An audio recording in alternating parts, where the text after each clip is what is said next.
My friend, let us sit together for a while, you and I, and speak of a subject that has occupied the minds of philosophers and kings, of paupers and presidents, since the dawn of human consciousness. It is the great eternal mystery of human destiny. Have you ever stood upon a busy city street and watched the great river of humanity flow past? Have you ever wondered why it is that some individuals in that river seem to be carried along effortlessly by a powerful current toward a life of achievement, abundance, and profound satisfaction, while others, often with just as much intelligence and apparent potential, find themselves caught in a hopeless, circular eddy of struggle, disappointment, and quiet despair? What is the invisible force that creates this great and tragic divergence? What is the fundamental, irreducible difference between a person who succeeds and a person who fails? Is it luck? Is it fate? Is it a matter of birthright or a superior education? No, my friend.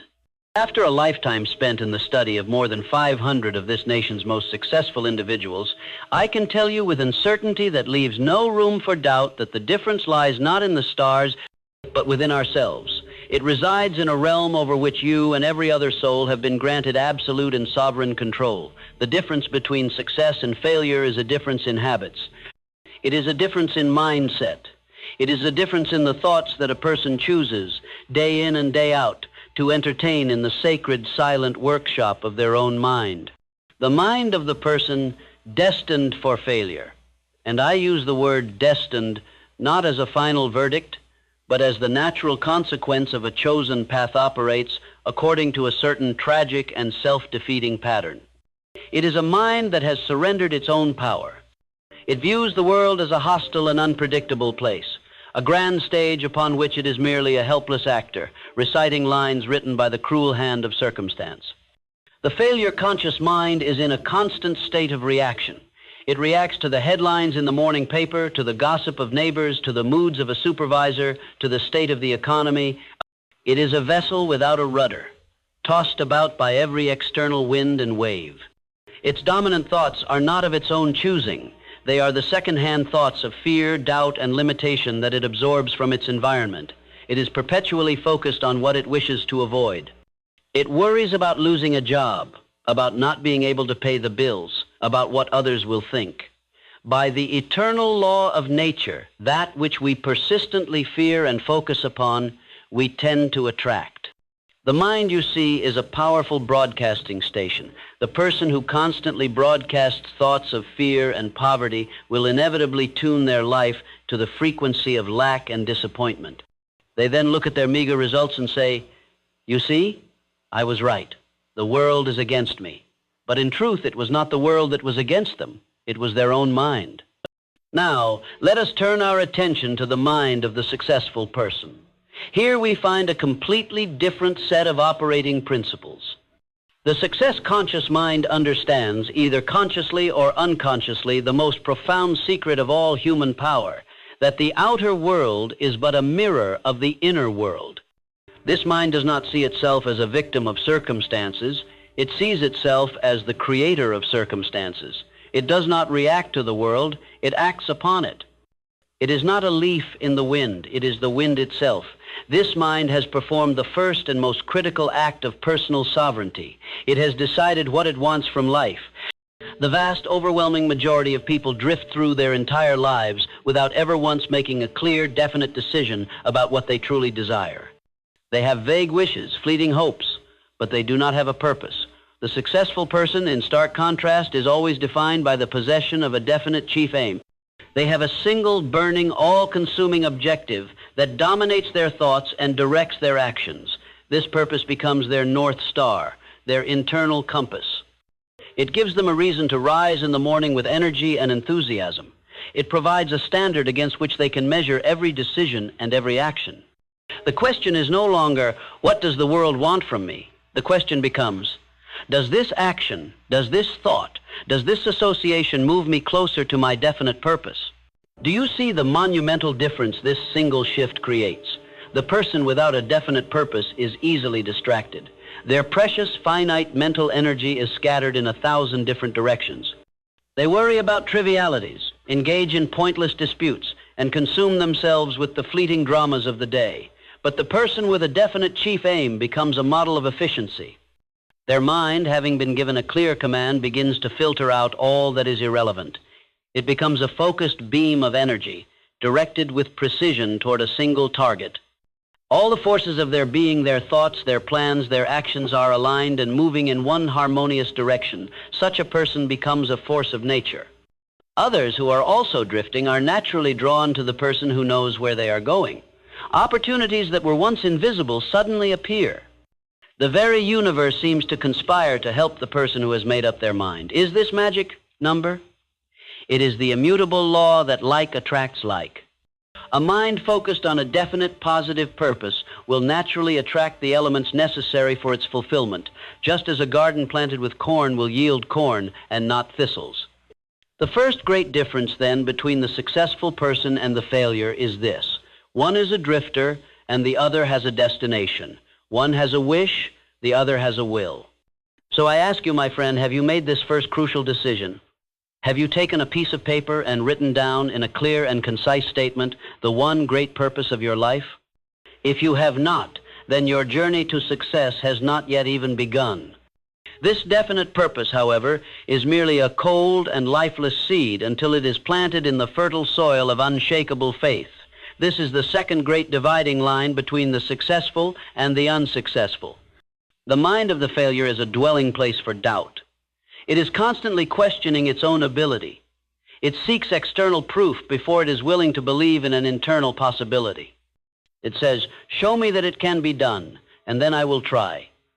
The mind of the successful person operates on a higher law. It understands that belief must precede the evidence. The evidence does not create the belief. The belief commands the evidence to appear. Faith is not hope. Hope is a passive wish that a ship might come in. Faith is the active inner certainty that you will build the ship, chart its course, and sail it to any port you choose. It is a state of mind that has been so thoroughly conditioned to expect success that it no longer recognizes the possibility of permanent defeat. It is the absolute conviction that what the mind of man can conceive and believe, the mind of man can achieve. How is such a powerful state of mind developed? For surely no one is born with it. It is cultivated.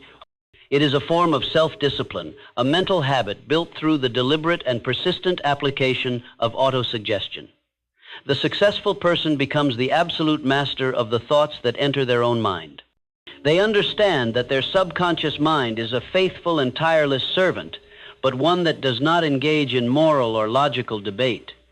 It accepts any order that is given to it, especially orders that are repeated over and over and charged with deep emotion.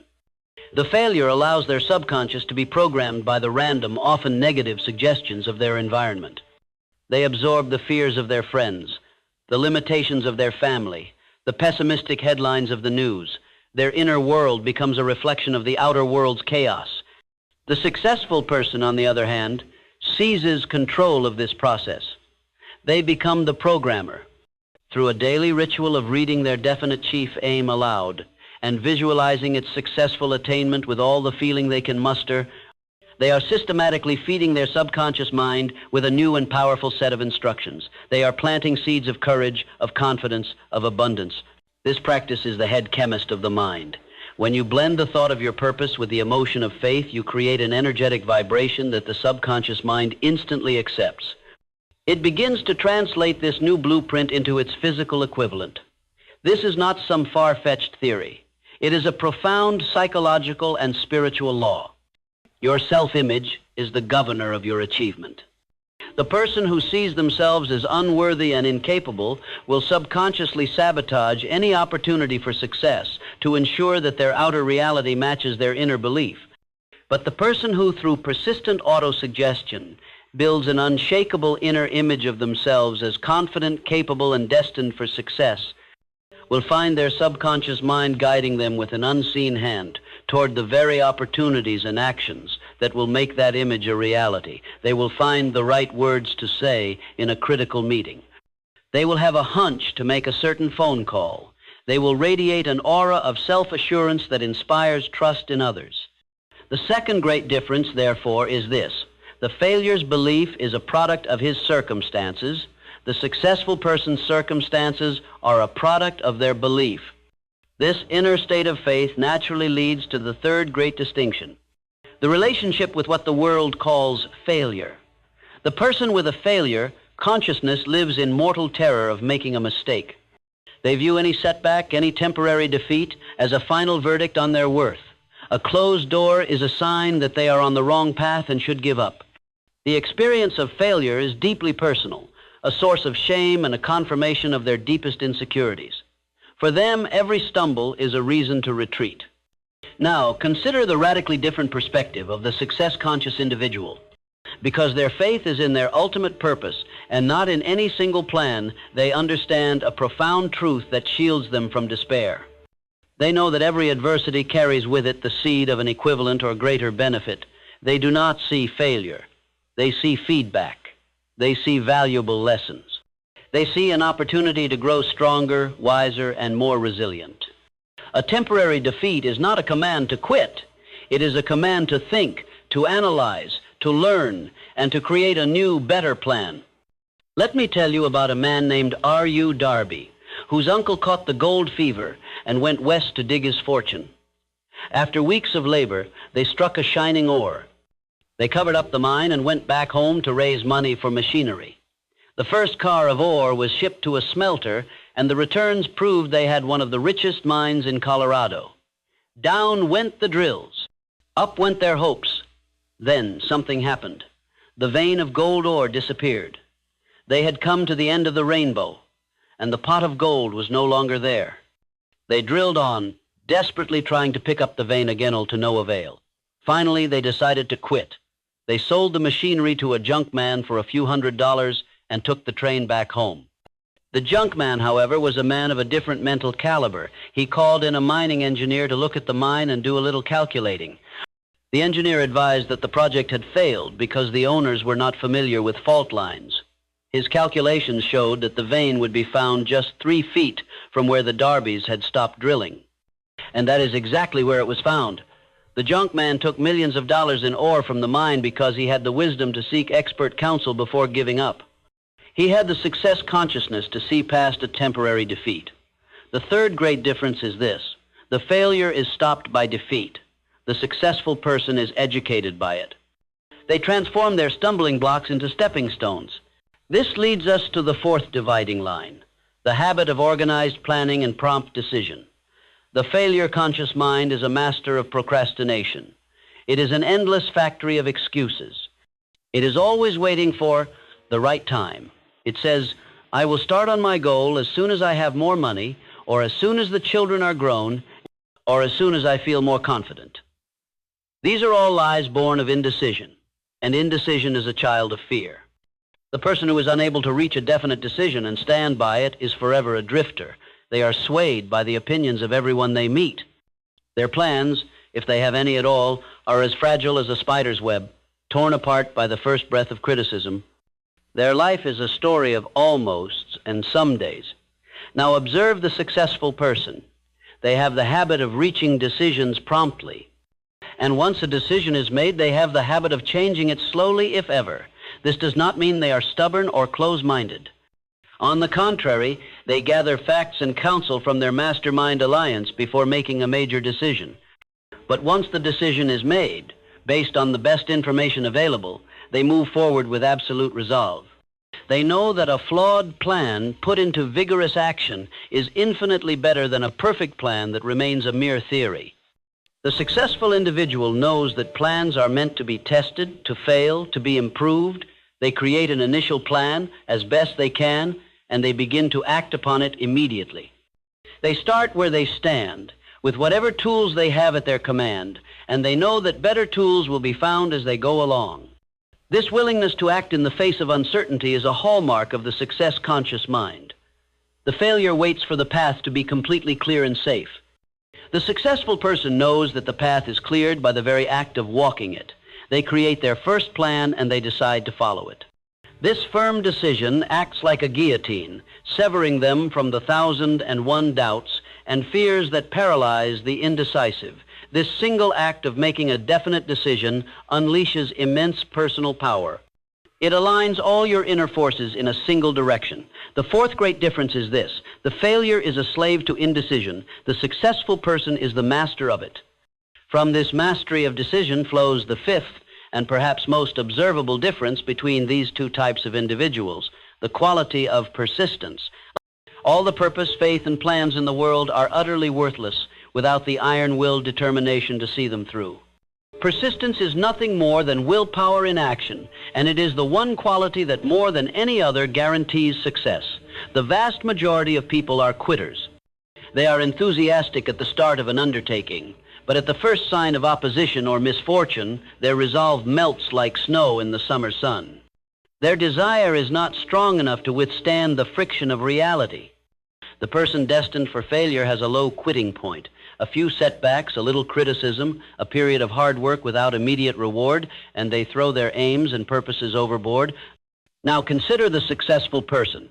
Their desire for their goal is a burning, all-consuming obsession. It is not a preference, it is a necessity. This white-hot desire is the fuel for their persistence. When they are knocked down, they get up again, not out of mere stubbornness, but because the thought of living without their dream is more painful than any temporary defeat they might endure. Persistence has a mysterious way of bending the universe to its will. It sends an unwavering signal to your subconscious mind that you will not be denied, which in turn unlocks creativity and resilience you did not know you possessed. It demonstrates to other people that you are a force to be reckoned with, inspiring their confidence and cooperation. It has a way of wearing down even the most formidable obstacles. The mountain does not yield to the timid tap of a single hammer blow, but it will eventually crumble into dust before the persistent rhythmic blows of the dedicated miner. So it is with the challenges of life. The failure gives up at the first layer of hard rock. The successful person persists blow after blow, day after day, week after week, with an unshakable faith that their goal lies just beyond the barrier. Often, the difference between success and failure is the difference between quitting and taking one more step.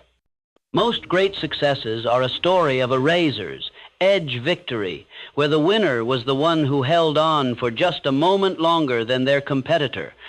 The fifth great difference, then, is this: the failure has a weak desire and quits easily. The successful person has a burning desire and refuses to recognize the possibility of quitting. This leads us to a sixth, more subtle, but equally critical distinction: the nature of their chosen associations. The failure-conscious mind, often due to a sense of envy or a lack of self-worth, tends to surround itself with people who are also cynical, negative, or mediocre. They find a perverse comfort in the company of others who will validate their own excuses and join them in complaining about the unfairness of the world. In this environment, any spark of ambition is quickly extinguished by the wet blanket of collective mediocrity. You cannot breathe the air of failure and expect to live a life of success. The successful person understands this profound law. They consciously and deliberately choose their environment. They guard their mind as fiercely as a king guards his throne, and they understand that their closest associates are the primary gatekeepers of that kingdom. They form a mastermind alliance. They surround themselves with people who are positive, who are harmonious with their purpose, and who challenge them to grow. This choice is strategic. A powerful mastermind does more than just offer encouragement. It creates a new psychic and spiritual environment. The harmonious blending of several minds creates an energy, a third mind, that amplifies the abilities of every single member. In the presence of your mastermind, your own faith is strengthened, your creativity is stimulated, and your courage is multiplied. You are borrowing the strength, the experience, and the belief of your allies, and they are borrowing yours. If you associate with people who are drifting aimlessly, you too will begin to drift. But if you associate with people who are moving with purpose and power, you will be pulled along in their dynamic current. The sixth great difference is this: the failure is poisoned by their environment. The successful person is empowered by it. Finally, we arrive at the culmination of all these habits, the ultimate and most profound difference between these two souls. The person with a failure consciousness lives a life that is largely physical and reactive. Their world is defined by what their five senses can perceive: their bank balance, their current problems, the opinions of others. The person with a success consciousness, having mastered these other principles, begins to operate on a higher plane. They develop a keen, reliable faculty of intuition, what I call the sixth sense. Having cleared their mind of fear and focused it on a great purpose, their mind becomes a receptive instrument for the vast storehouse of infinite intelligence. They begin to receive hunches, flashes of insight, and creative ideas that guide them with unerring accuracy. They seem to know things without knowing how they know them. They can sense an opportunity before it becomes obvious to the crowd. They can foresee a danger and sidestep it. This is not superstition. It is the natural outcome of a mind that has been brought into harmony with the creative forces of the universe. The failure is deaf to this inner voice, for the radio of their mind is filled with the static of fear and doubt. The successful person has so quieted their inner world and so focused their mental antenna that they can clearly hear these subtle, powerful transmissions. This is their ultimate competitive advantage. It is the invisible guide that leads them from one success to another in a way that seems magical to the outside observer. So there you have it, my friend. The great chasm between success and failure is not a matter of luck or birth, but a matter of conscious, deliberate choice. It is the choice to have a definite purpose instead of drifting aimlessly. It is the choice to build faith instead of harboring doubt. It is the choice to see defeat as a lesson instead of a verdict. It is the choice to make firm decisions instead of procrastinating. It is the choice to persist in the face of all opposition instead of quitting. It is the choice to surround yourself with masters instead of mediocrities. And it is the choice to tune your mind to the frequency of infinite intelligence instead of the static of fear. These are not merely suggestions. They are the immutable laws of achievement. The choice to adopt them or to ignore them is yours alone. But I implore you, begin today. Not tomorrow, not next week, now. Pick up that pen, define your purpose. Make your first firm decision and take the first step, however small, on the glorious path toward the magnificent destiny that is and has always been your birthright. Change your habits of thought and you will, by the power of a law that never fails, change your life.